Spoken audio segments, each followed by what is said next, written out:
আজকে আপনারা জানেন গতকাল রেমেলের তাণ্ডবে রাজ্যের বিদ্যুৎ পরিষেবা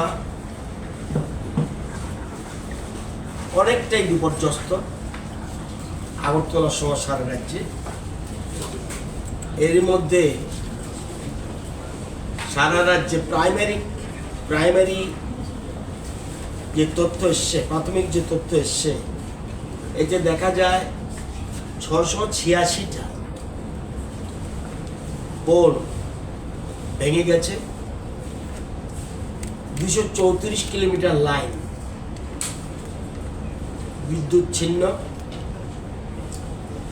তার ছিঁড়ে গেছে এবং 82টা ট্রান্সফরমার বিকল হয়ে গেছে। আমরা যুদ্ধকালীন পরিস্থিতিতে গতকাল এই রেমেলের তাণ্ডবের মধ্যেও বিদ্যুৎ দপ্তরের কর্মী, লাইনম্যান থেকে শুরু করে বা যারা ঠিকাদার সংস্থা সারা রাজ্যে, আমরা অনেকে বাড়িতে ছিলাম, কিন্তু তারা কিন্তু এই ঝড় তুফান উপেক্ষা করেও বিভিন্ন জায়গায় তাদের যাতে বিদ্যুৎ পরিষেবা ঠিক থাকতে পারে তার জন্য কাজ করে গেছেন। আমি তাদেরকে ধন্যবাদ জানাই। আমরা যে সংখ্যাটা আমি বললাম, এই অবস্থা, শুধু কয়েকটা পিকচার দিচ্ছে, আমার কাছে হাজার হাজার পিকচার রয়েছে, হাজার হাজার পিকচার। এই অবস্থা দেখুন যে কিভাবে সম্পূর্ণ গাছ ভেঙে পড়েছে। আমরা এখানে বসে আগরতলা এখানে সচিবালয়ে বসে আমরা অনুমানই করতে পারবো না কি ধরনের তাণ্ডব হয়েছে। এটা হলো এই অবস্থা, এই দেখুন এই অবস্থা, ইনক্লুডিং আগরতলার তুলসীবতীর পিছনে গাছ ভেঙে রয়েছে, বিভিন্ন জায়গায় বুদ্ধ মন্দিরে গাছ ভেঙে রয়েছে, বিভিন্ন জায়গায় তার এরকমভাবে নষ্ট হয়ে রয়েছে, আগরতলার বিভিন্ন জায়গায় রয়েছে। সব জায়গায় বিদ্যুৎ পরিষেবা একদম বিপর্যস্ত, বাস্তব সত্য। প্রকৃতির কাছে দেখুন এই সিচুয়েশন, এর মধ্যেও কিন্তু বিদ্যুৎ কর্মীরা কাজ করে যাচ্ছে। এই কালকে যে যেমন গাছ পড়ছে, একদিকে গাছ পড়ছে, আরেকদিকে তারা কাজ তৈরি করছে।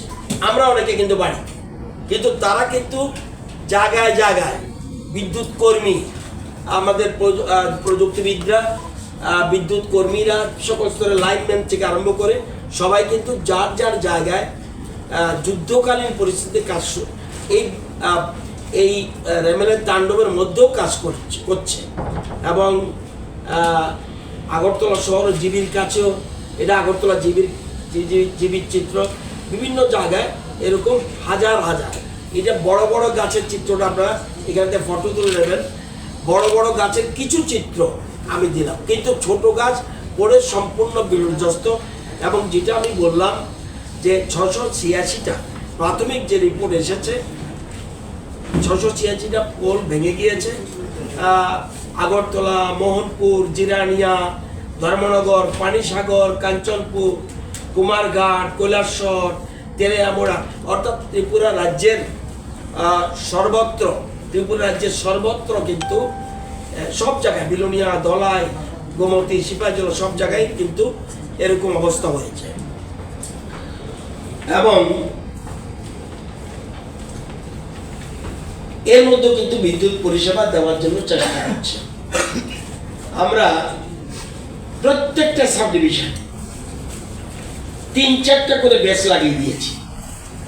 একটা ব্যাচের মধ্যে 4-5 জন করে লোক রয়েছে, ঠিকাদারি সংস্থা যত সবটাই লাগিয়ে দিয়েছি।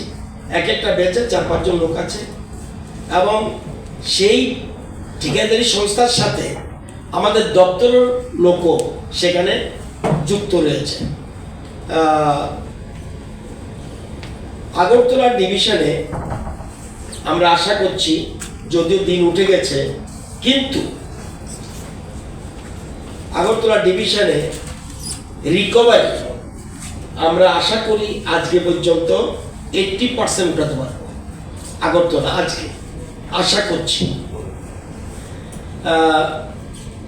এই যেমন বটদোয়ালি গাছ পড়েছে, আমতলিতে গাছ পড়েছে, গান্ধীঘাটে গাছ পড়েছে, শেখের কোটে গাছ পড়েছে, বুদ্ধ মন্দিরে গাছ পড়েছে, কুঞ্জবনে গাছ পড়েছে, তুলসীবতী স্কুলের পিছনে গাছ পড়েছে, ছোট গাছের অসংখ্য রয়েছে।